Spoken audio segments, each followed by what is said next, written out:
Every country has its quirks, but Korea has a special category all its own. There are things here that sound completely baffling the first time you hear about them. Things that seem to break the basic rules of how the world is supposed to work. And then you actually see them happen, in person, on an ordinary street, on a normal afternoon, and the confusion flips instantly into something closer to envy. You realize it is not strange at all. It is just better, in a quiet way you had simply never thought to imagine. Here are the things in Korea that make absolutely no sense to an outsider, right up until the moment you finally see them with your own eyes and understand. First, people leave their phones on the cafe table to save their seat and walk away. They will leave a brand new phone, an open laptop, a full bag, sitting alone on the table while they go order, use the restroom, or step outside to take a call. To a visitor, this looks like pure madness, an open invitation to walk off with someone's whole life. But petty theft is so rare here that nobody thinks twice about it.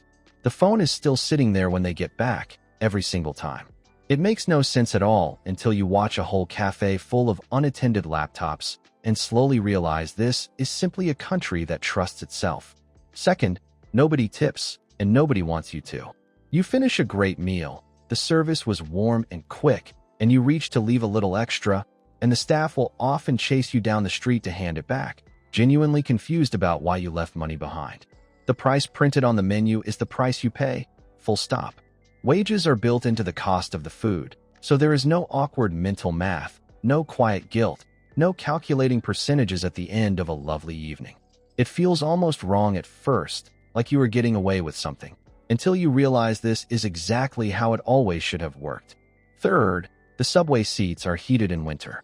You sit down on a brutal January morning, bracing yourself for a cold slab of plastic, and instead the seat is gently, almost luxuriously warm beneath you.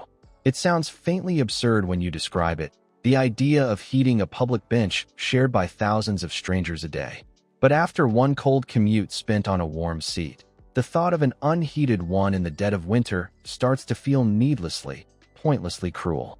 It is a tiny comfort that costs next to nothing and quietly redeems the worst, coldest part of the day. Fourth, there are bright pink seats that stay empty even on a packed train. On a crammed rush hour subway, you will see one or two vivid pink seats sitting completely empty while tired people stand pressed shoulder to shoulder all around them. They are reserved for pregnant women, and the social agreement to leave them open is so strong that nobody fills them, even when exhausted at the end of a long day. It looks almost wasteful until you understand the thinking behind it. The country decided that a pregnant woman should never have to ask for a seat, or even be noticed needing one, and so the seat simply waits quietly for her. Fifth, couples dress in matching outfits on purpose. You will spot pair after pair strolling down the street in identical shirts, matching shoes, even the same phone cases, completely and cheerfully unembarrassed about it. To many outsiders, it can look almost comical at first glance. But here it is, a warm, public little badge of belonging to someone, worn openly and with total confidence. Once you see how affectionate and genuinely unbothered it all is, the self-consciousness you would feel about doing the same thing back home starts to look like the stranger reaction of the two. Sixth, people eat ice cream and drink iced coffee in the dead of winter. There is snow on the ground, breath fogging in the freezing air, and there is still a line out the door for cold drinks and frozen desserts. There is even a well-worn local joke about a love of iced Americanos that does not care what the thermometer says. It makes no sense at all to a shivering visitor until you step inside a toasty, floor-heated cafe, warm from the ground up, and a cold drink in your hand suddenly feels like exactly the right idea. Seventh, a machine cooks your instant noodles for you at the convenience store.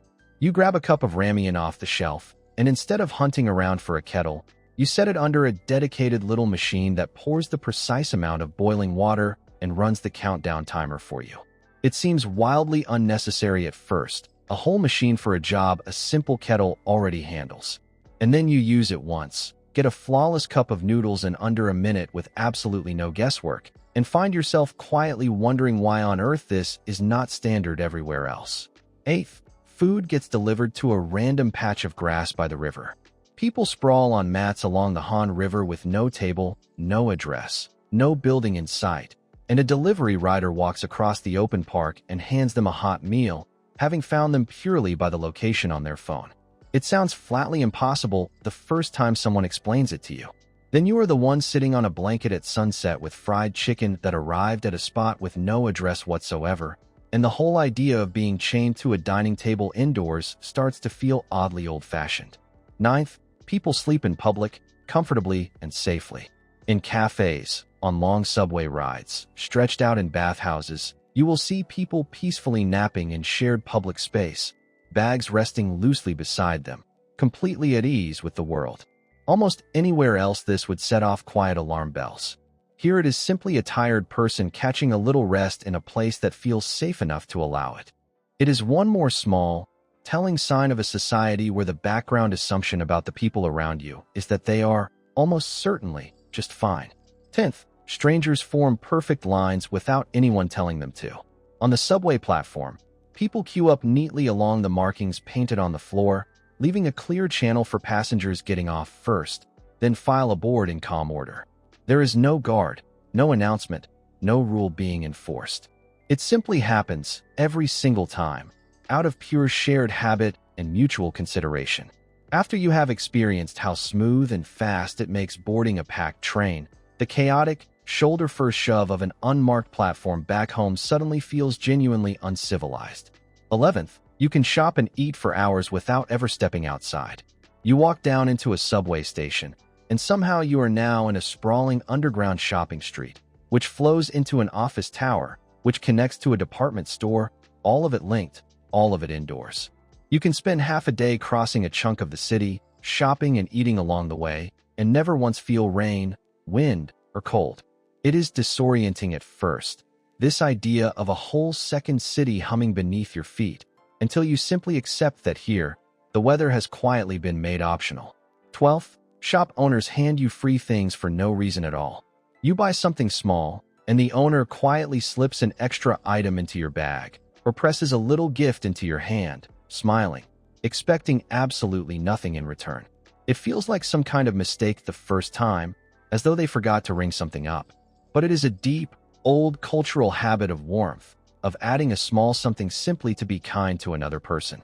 Once you understand it, you stop being suspicious of the unexpected generosity and start to quietly expect a little genuine human warmth even from an ordinary transaction. Here is the single thread running through every one of these. Each one looks irrational, wasteful, or flatly impossible from the outside. A phone left alone, a seat left empty, a meal with no address, a gift with no reason. And each one snaps into perfect, obvious since the very instant you see the trust, the thoughtfulness, or the simple human comfort sitting underneath it. That is the strange magic of this place. The things that confuse you most are usually the exact things Korea has quietly gotten right, while the rest of us were busy assuming they simply could not be done. The real surprise, in the end, is not how odd these things are. It is how quickly, once you have seen them, you start wishing your own world worked the very same way.